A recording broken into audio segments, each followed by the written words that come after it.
just like that, ladies and gentlemen, boys and girls, children of all ages, your favorite hoop show around the corner, around the internet, around your favorite platform. Back one more time, JumpBall Season 1, Episode 5. Back at it. Another weekend. Let's get to it. Shout out Coach John Calipari, moving on past another legendary head coach in Rick Pitino and St. John. But moving on from March Madness, let's get back into what we always talk about. We are so hyped. We are not sitting down. We are standing on business. And who else is standing on business? You already know. You already see the blue. You already know what it is. It is Dub Nation, baby. Let's get to it. First of all, let's get back to the other games that we have, talked about, but we haven't gotten to the results so far. First off, the New York Knicks on the day after Steph Curry's birthday. Shout out to the chef that came out with a dub. Let's keep it moving. 2 days later, however, against the Nuggets, without Jokic, without Christian Brown, and without Jamal Murray at home, we took that out. Happens. Kind of need those type of wins sometimes, need those to kind of get you back to who you are, get you back right into who you're supposed to be type of loss. And the next night, exactly that's what happened. Came out, especially in that fourth quarter, Draymond Green, Defensive Player of the Year, standing on that. Giannis in the fourth quarter, we keep it moving. That was a dub. Keep it moving.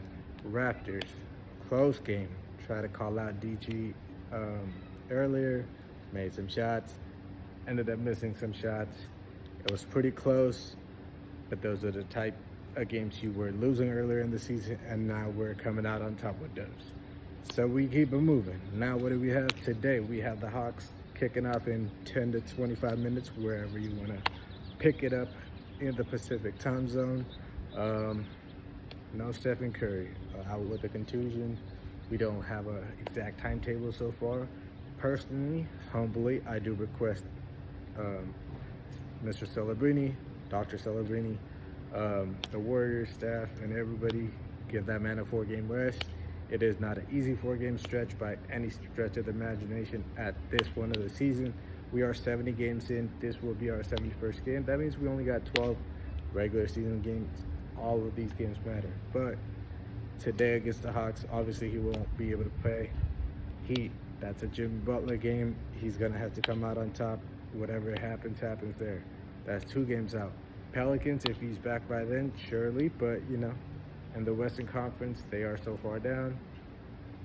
Maybe you can buy him that game. And then you end out the month in San Antonio against a Spurs squad that doesn't have a De'Aaron Fox or a Wemby. If you want to be a playoff team that wants to compete for a championship, these are the type of games you have to win, even without Stephen Curry. Also, the fact that it kind of buys Jonathan Kuminga some time. He gets to build his rhythm back, maybe get back to a 20-point scorer like he was.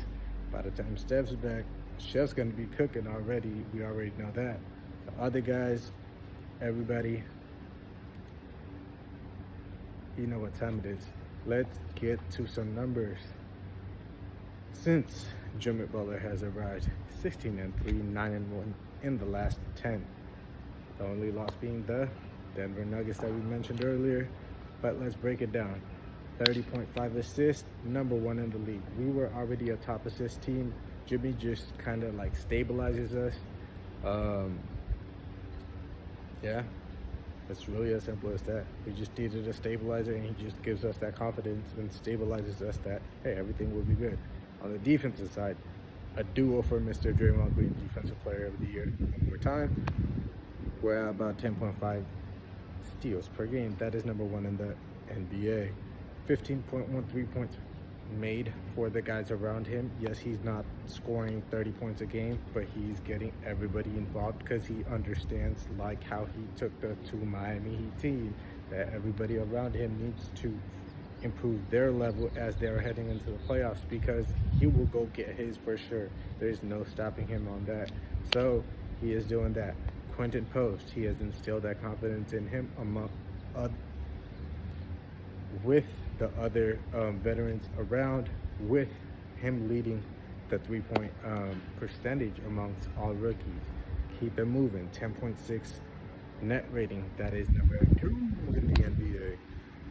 107.8 defensive rating, that is number 2 in the NBA, next to OKC, who everybody loves their height and size, but nobody wants to give Warriors credit when it comes to their defensive prowess and their rebounding, and amongst other things, just like Steph Curry with just his shooting.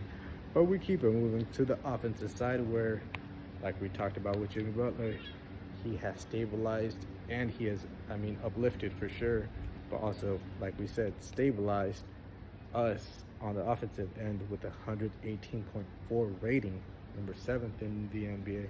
We were middle of the pack before he got here. Let's break it down one more time. Stephen Curry, I hope you rest up the next 4 games. I hope the rest of the squad gets a little bit more minutes. Everybody steps up. The depth steps up. Strength in numbers reloaded, like we've been saying. We do handle business. Next one against the Hawks, coming out in 5-20. Catch you guys very soon watching that. And then comes the Heat. Jimmy Butler returned to Miami. Pat Riley in the building, hopefully. Pelicans in New Orleans, and then San Antonio next Sunday, which I will catch you guys before. Until then, thank you guys for tuning in. If you guys do tune in, most of y'all don't. Someday, hopefully, when whoever is watching this coming back to it, we'll be up here. But till then, standing on business, standing on the dubs. Come see us in the playoffs. Come beat us 4 times in the playoffs. Then we'll talk. Till then, all love. Also, shout out to Kevin Knox on the standard contract.